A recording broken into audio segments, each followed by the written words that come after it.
At a modest farmhouse on the outskirts of the Khumalo communal lands in Matabeleland, I meet with Chief Malaki Masuku.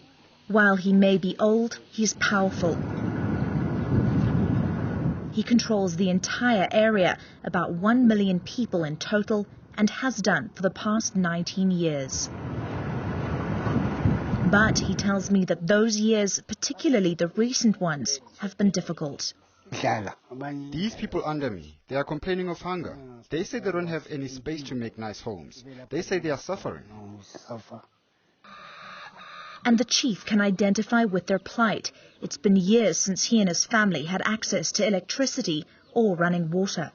I am better than others, but I feel pity for the people of Khumalo communal lands. One of the biggest problems here is education. The teachers don't earn enough, so they leave, and the locals don't have enough money to pay the schools. He encourages us to visit a local primary school near his home. When we arrive late in the afternoon, we find young children and teachers working, tidying the school. But at a glance, it's obvious that this school needs much more than a simple clean. One of the problems that we are facing right now is shortage of water. We also have a problem of learning material. The other problem concerns the ability by parents to pay some levies.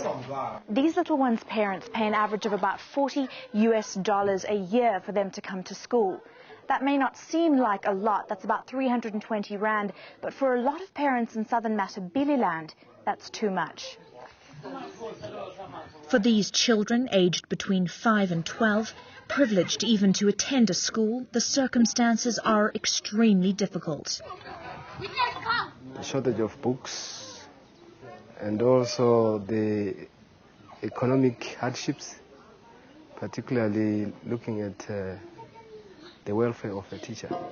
I ask Louis, who's in his early 30s and has a young family of his own, if he's ever considered following the path of many of his co-workers. Thousands of Zimbabwean teachers have fled across the border to Botswana or South Africa, countries where those in his profession are better paid. At the moment, Louis earns about 1,000 Rand a month, with years of experience.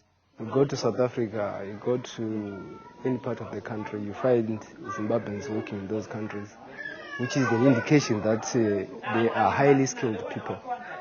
So we still need to restore that pride as Zimbabweans.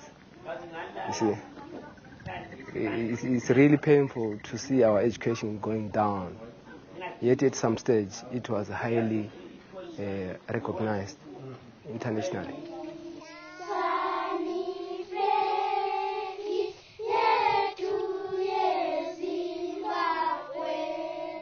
And try to restore that national pride, he does.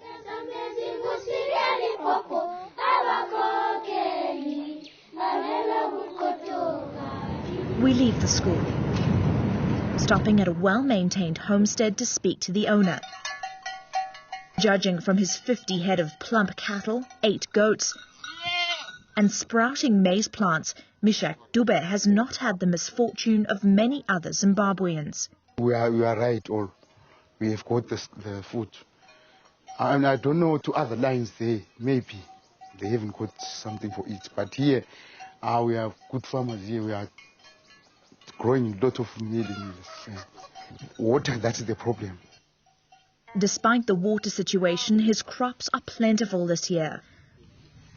Unlike others, his area of the Khumalo communal lands has been blessed with an excellent rainy season.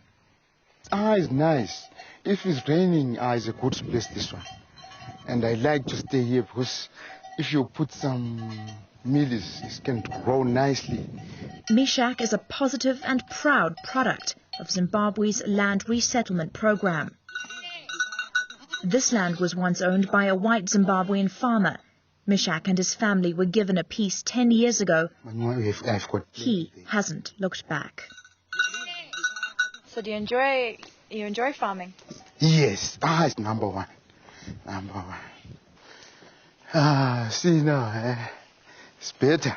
The beans, now it's time for the beans. Mishak Dube is a success story of revolution, passion and education. That one is But his is a lonely one.